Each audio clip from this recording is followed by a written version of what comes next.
People might look at, a certain group a certain type of way. I see a lot of people that have potential.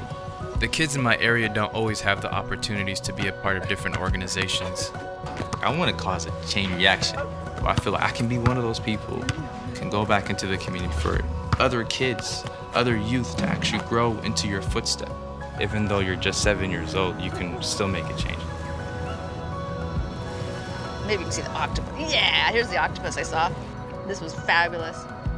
I love kids and nature. I found working with the children in the natural environment, it kept me knowledgeable.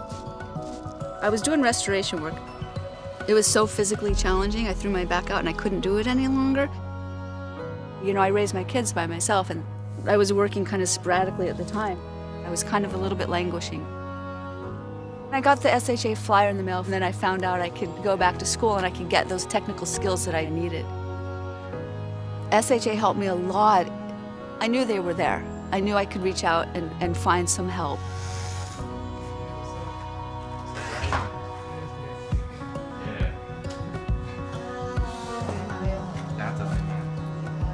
How's everything? My mom is honestly my mentor. Coming to America, she sacrificed everything for her kids so that they can have an education. That is like the person who motivates me. Senior year, my GPA was not that good. Since I did not have a set goal, I was not motivated on achieving something.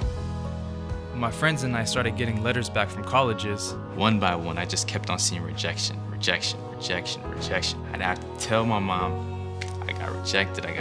And of course, like for her, I kept on telling her I was doing good. And while she's trying to provide for me, working, doing 2 jobs and all that just to provide for her kids, like, I should have been the one at least to, take initiative. I wanted to be successful. I want to make sure I change. She's always told me, she says, it may be tough now, but you'll look back a year from now and things will be better. Seattle Housing Authority really helped us. I feel like without it, we would have struggled a lot more than we did. She always was fighting for us and putting us first.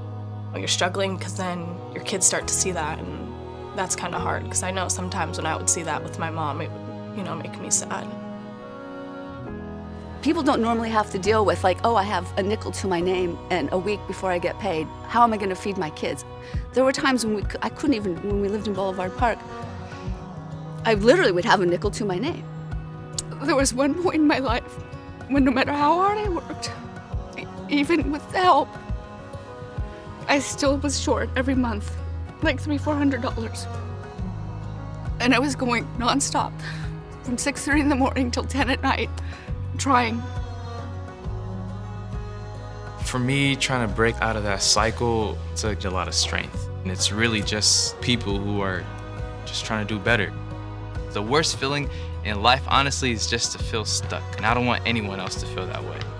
I made my mom proud. I got my degree from University of Washington. Seattle Housing Authority, at the end of the day, was that stepping stone. Without SHA, I don't think I would feel so hopeful for the future right now. I was able to just go right back to school and just get right back in. It really helps give a person hope. Like, oh, I can get out of this.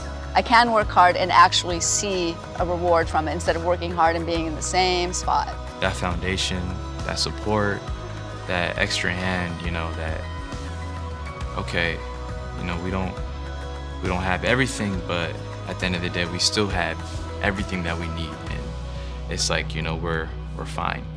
That's been life-changing for me, knowing that now there's actually hope. That light at the end of the tunnel is no longer a train. It's actually the end of the tunnel.